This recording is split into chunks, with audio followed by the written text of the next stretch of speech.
and they'll pose as the saviors and sell you the drugs that treat it. Watch. Let's go back. Nearly a 70% chance that a disease will escape the laboratory during its planned 50-year operational lifespan. And it went on to say that the U.S. Department of Homeland Security has not adequately gauged the potential risk of a dangerous airborne pathogen escaping the compound. There are what they call bioweapons that are in unsecured, moderately secured environments, like in Galveston, Texas, and the CDC even went to one of these facilities in Kansas, and they're not nearly as safe as they would hope. And they even said, the CDC even said the one in Kansas has a 70% chance of some dangerous virus getting released. I mean, what are the bylaws in keeping them safe? I don't think there's anything even designated to making sure that they're safe. It's such it's that gray area of the world that nobody really thinks about, but is.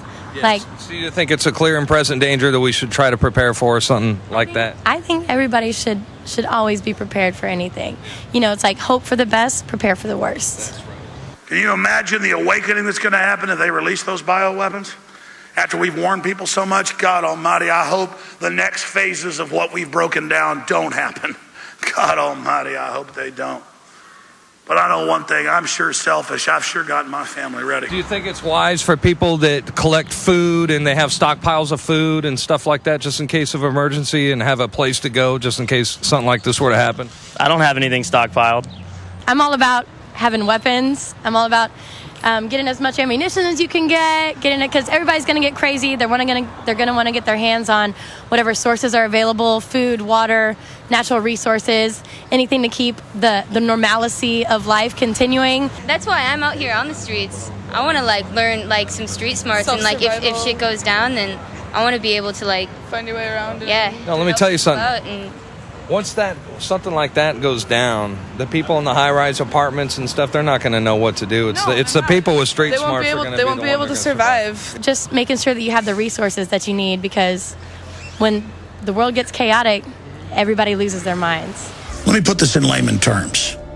A level 4 bioweapons lab should be 3 floors under the ground, barbed wire fences, minefields, and machine guns, and a system that if the super germs get out, they pull a lever, alarms go off, and the whole place goes up in flames. But instead, the global elite are storing it in level 2 facilities like the University of Texas at Galveston, behind a glass door with a swipe card, right there in Petri dishes. And they're doing this so that when they release it to massively reduce population, they can claim it was an accident.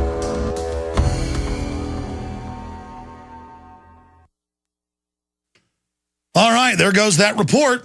But instead, you're supposed to be scared of Al-Qaeda, who the government openly funds to invade dozens of different countries. And when we come back, I'm going to get to the next section of our reports this evening, ahead of our guest joining us on the 1-year anniversary of Fukushima, that the government said was no problem. There's no radiation. Nothing melted down. Never mind those mushroom clouds. And then all these universities reported hundreds and hundreds of percentage increases in radiation. So they just said, you know what? The EPA came out and said, look it up. We're just going to raise and say radiation's safe now. It's just a magic wand. And you're a conspiracy theorist if you don't like it. And if you don't like level 4 bioweapons labs in your town or nuclear reactors, well, just say they don't exist. In fact, I've heard people call UT to ask about the nuclear reactors in Austin. They just say they don't exist. Okay, that's fine then. Okay, I've already covered, if you just joined us, the fact that impeachment proceedings have been introduced in the House and Senate against President Obama for openly saying that the UN gives him his orders and Congress has no authority over war, which is a violation of Article 1, Section 8, Clause 11, and is treason, high crime and misdemeanor, and it says that in the legislation, too. No corporate dinosaur media, I don't want to call them mainstream anymore, coverage of this. I mean, there's never coverage of real news. There's no coverage that Obama Friday night signed a bill saying anywhere feds are or the president are, if you even protest in a park across the street from the president, felony charges. He signed that. All over the world, people are freaking out. The Communist Chinese last week passed a law that they said was modeled after the NDAA to secretly arrest political dissidents and disappear them, and cited the United States. That was in Reuters. I mean, that's how bad it's getting. And I've got a stack of news where they're openly reintroducing the SOPA and ACTA type stuff to restrict the internet, and they're talking about restricting talk radio. Breitbart mysteriously dies. They're trying to kick Limbaugh off the radio. And I'm not saying those guys are perfect. The point is, certainly Obama doesn't like them. I mean, this is creepy, what's going on. All this is happening. I've studied Africa quite a bit because I'm addicted to geography. I'm addicted to factoids. I'm addicted to geopolitical systems. That's the political system of different regions and how they interact. I read globalist documents constantly. I'm obsessed with reality. I talk to yuppies and people, they think I'm trying to show off to them. But to be clear, Africa is so complex, so is Asia, so is the Middle East, so is Latin America, that even though I've spent more time studying Africa than most professors who study, one little area of Africa, and I know almost nothing compared to some people. But to compare to the general public, it's like I'm a different creature altogether. And the system plays on that. They know the public can barely find.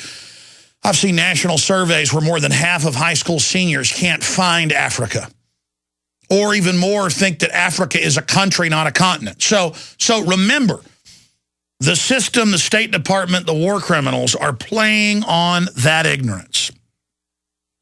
Now, it just so happens that Africa is blessed or cursed, you could say, with more natural resources than any other continent in the world, bar none. It's probably got 5 times any other continent in some of the studies I've seen. Oil, rare earth minerals, gold, diamonds, you name it, they got it. Coal, they got everything. That doesn't always mean success, though. Mexico, in big breakdowns you can pull up, CIA fact book, has triple the natural resources. Oil, timber, gold, soil, minerals, but Mexico's a hellhole because they have a corrupt leadership. You see, America really has no resources compared to a lot of other countries. Pretty resource poor. Almost like China's topography, it's been likened to, because geologically it's similar. But we've had incredible, 5% of the world population out of 100 had more than half the wealth because we had freedom. Not perfect freedom, but more than anybody else. Now, where am I going with this? The United States has now been captured by 6 big mega banks. We are now a vassal militarily of that. Europe, Time Magazine headline, banker coup over Europe. And they go on to say it's a good thing. Economist Magazine, world government run by bankers. You'll pay your taxes to them. I thought none of that existed. But here it is. And so they're moving on all fronts to get rid of liberties, protest, freedoms, privacy, all over the world. From Australia to England to the U.S., from Canada to Germany, worldwide standardized tyranny, freedom is being butchered. That's because the elite are getting ready to start World War III. They're moving on every front. They've got proxy wars in more than 14 countries right now, not to bring freedom. They don't care if you're a conservative, communist, socialist, liberal, Muslim, Christian. They don't care what your country is. If you're not fully owned by the bankers, you're going to have terrorist groups or rebel groups, your neighbors attack you, or a coup d'etat. And it's all public. The Senate even admits it's all there. They have quarterly reports on it. I knew 5 years ago the U.S. government was funding al-Qaeda to attack Iran. That's just been admitted in the last 3 months. Because it was all there. It was all in press releases, 2 different elite think tanks, not for general consumption. The corporate whore media knows don't touch it, even though it's right there. Did you know the U.S. government ran the amnesty movement pressure in Mexico on the U.S.? That was actually in the Dallas Morning News 5 years ago. The point is, it's all staged, okay? And so last Tuesday or Wednesday, I see this video with like 30 million views. Now it's over 100 million, just one version of it, called Kony 2012. And I go, look, it's funded by Bill and Melinda Gates, funded by all these elitists, State Department's involved, and they say, get Joseph Kony of the Lord's Resistance Army. And I'm like, that guy hadn't been seen in 5 years. He controls 200 square miles. That's smaller than Austin, Texas. That's smaller like Albuquerque, New Mexico. I mean, that's tiny. Up in the northern area of Uganda, it's rumored he may be in the country north of there or may be dead. So why is there this giant total media push of this video and kids buying bracelets that say get Kony and have the UN arresting? And I went and did research just to confirm my first summation of it from the knowledge, because it's so fun to research. I probably spent 30 hours the last 5 days researching it. I mean, just every facet. Bottom line, this is what's happening. The West has brought al-Qaeda in. They're planning to start a civil war like Libya, Syria, everywhere else. The current dictator they've got in place in Uganda has been connected to other regional genocides of more than 7 million people. That's not debated in the last 15 years. Rwanda genocide came out of there. Hutsis, Tutsis, Hutus, all of it. A lot of you are like, why are you giving us all these terms and names? They're able to lie to you because you don't know all this. Okay? So I see on national TV, it flashes to Hitler, Saddam, bin Laden, and then Joseph Kony, who is like an imaginary Yosemite Sam character. I mean, literally a nobody.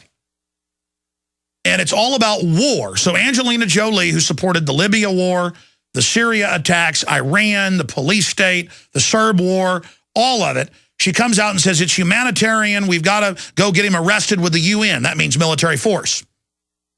Yeah, there it is, expanded al-Qaeda into Uganda. There's the London Telegraph.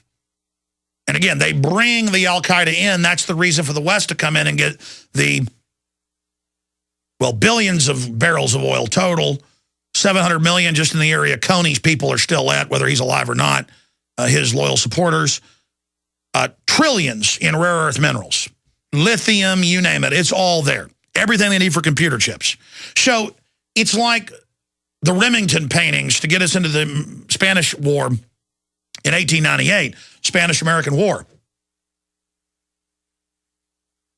They just say, oh my gosh, there's a villain we've got to invade, and have the liberals, who in my experiences, there's more wars and more warmongering when the liberals are in than the so-called conservatives. And there's this giant push in the public schools and through social media to have all the young kids giving money and crying and saying, kill Kony, and George Clooney comes out, and all of them. Well, I'm going to say this. Clooney may be a useful idiot, I don't know, but I've studied Angelina Jolie enough to know that she is a UN delegate, a UN envoy. She's part of the Council on Foreign Relations that openly calls for genocide in world government in Africa. And she knows what she's doing. I've tracked her for about 6 years. And I can tell you unequivocally that by her measurement, because she's in the news saying, arrest Joseph Kony, invade to get Joseph Kony, who's like a phantom menace like bin Laden. Nobody knows he's even alive. I can say under her criteria and under the UN's criteria, she and the UN and all of them should be up for war crimes. And I have all the articles at Infowars.com in the blurb and the video report I did. Arrest Angelina Jolie for war crimes, Kony 2012. Listen to this. These are links to even the New York Times admitting all of this. Related. Armed troops burn down homes, kill children to evict Ugandans in name of global warming in Uganda. Revealed, British corporation mass murders Ugandans in UN-sanctioned land grab.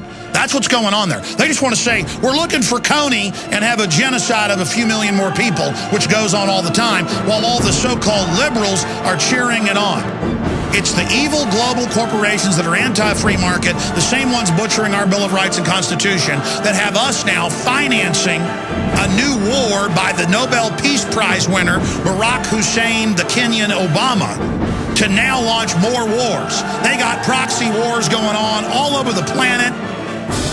That's all part of the joke of giving him a peace prize. War is peace, directly out of 1984. So under their system, Angelina Jolie should be arrested for war crimes. I'm calling for it.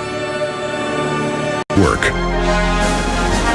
We are now into hour number 2, and I'm going to give the number out to take phone calls. Are we ready, crew, to open the